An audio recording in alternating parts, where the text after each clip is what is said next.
So stick with music a little bit longer. I will be covering the newest album from Black Astronaut Records entitled Love Etc., aka Faded Hearts and Heated Parts. Since time immemorial, love has been expressed and examined by writers, scholars, musicians, and artists alike. As stated in the title and chorus of the 1956 Academy Award-winning song from the movie of the same name, love is a many splendid thing. This complex set of emotions makes us strong, courageous, and hopeful, but also depressed, bitter, and toxic. Singer/rapper/songwriter Charles Luck of the musical collective Black Astronaut Records has been examining and expressing his varied perspectives on love through his solo records, starting with the 2022 released Elbows and Fears trilogy and continuing with his recently released EP, The Most, a moody yet delightful 5-track taster for this new record of his. Titled Love Etc., aka Faded Heart and Heated Parts, Charles's latest release functions as this kaleidoscopic output of ideas and concepts centered on love, lust, and heartbreak. And I really have to use that term kaleidoscopic in describing this record, because even though Charles isn't covering any new thematic ground, the ways in which he expresses them are insightful, inventive, and oftentimes imaginative. The album starts off strong with the track Pink, where, on surface level, it's easy to find yourself immersed in its laid-back pop beat and Charles's soothing hook and impassioned raps. But when you literally dive deep into its lyrics, you realize that what you're actually hearing is a tribute to the lady parts.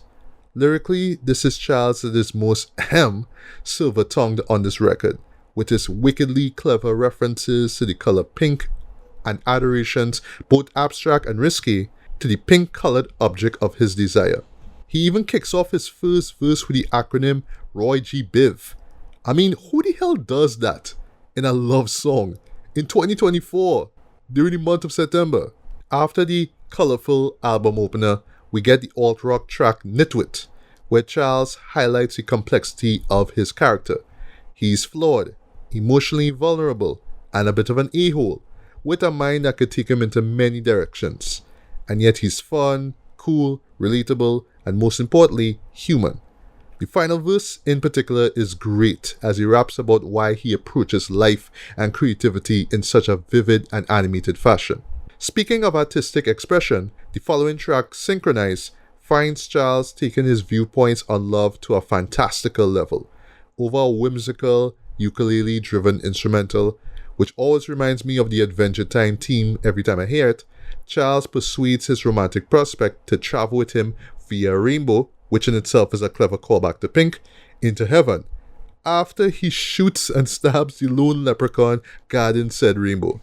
Now, in a weird way, this silly offbeat imagery actually works, but it's Charles's irresistibly sweet hook centered on the synchronization of bodies, minds, and souls that truly sells this track. Ironically, this is the shortest track on the album, and when we hear what sounds like a cassette being ejected, it's clear that the euphoria being captured on this track isn't meant to last. On the excellent 1-2 combo of It's the Sun and No Moss, Charles steps out of his head, so to speak, and into the real world. The former track features what is easily the catchiest hook on the album, with its call to action to live your life to the fullest without losing sight of the fleeting nature of life itself. Sonically, I love how this song also incorporates a ukulele melody like Synchronize, but one that evolves into a finger-snapping, hand-clapping, head-swing anthem designed for sunny day listening. I can't really say summertime listening cause summer's almost over. And on No Moss, Charles gives us a surprisingly mature perspective on moving forward in a relationship after a rough patch. Expressed through Charles's optimistic lyrics and the track's breezy pop-based production, it's made perfectly clear that both parties have sorted out their issues, learned their lessons, and hit the reset button on their romantic union. Additionally, Charles's spirited, sermon-like bridge near the end of the track, which reminded me of those bass singers who do spoken interludes near the end of circa 90s R&B songs, Boyz II Men's Michael McCary comes to mind, was a nice touch. Before I move forward, I should mention a particular gripe I had with this record. On songs like No Moss, the following track, Underneath the Wonder Tree, and even the closing track, Sweet Revenge, a vocal tag would pop up in between a verse or hook, which to me was rather distracting. But even though I know little about instrumental acquisition, a part of me wishes that if a vocal tag needs to be on a beat, it should be at the beginning and/or end, and not where the artist is expected to lay their vocals. But anyway, back to the review. And in case of the next track, underneath the Wonder Tree, back to that ukulele, which in this case sounds bluesy and disenchanted compared to the whimsical melodies of Synchronized and It's the Sun. Heartbreak finally rears its ugly head on this record, forcing Charles to retreat to a Wonder Tree, a mental safe space for him to keep busy and find solace from the pain he's enduring. As for the following track, Nickelodeon, I could already see this being the most divisive track on this record, as 1, it feels detached from the album's overarching theme of love, and 2, Charles's intentionally nonsensical bars may prove impossible for some listeners to take seriously. But that's technically the point of this track. At this stage on the album, Charles is high AF, and instead of using his imagination to articulate the loneliness he's still feeling, he strays further away from reality, extracting his lyrics from a rabbit hole of wild and crazy ideas that feels like the end result of watching way too much TV as a kid. Then again, I'm a sucker for 3-part, 3-beat songs. Gangsta's Speak Your Cloud stands tall as the best example of that. And in case you were wondering, I found the second beat to be the best of the 3, with these dusty boom-bap drums punctuated by this dramatic stinger chord and a brief electric guitar chord progression.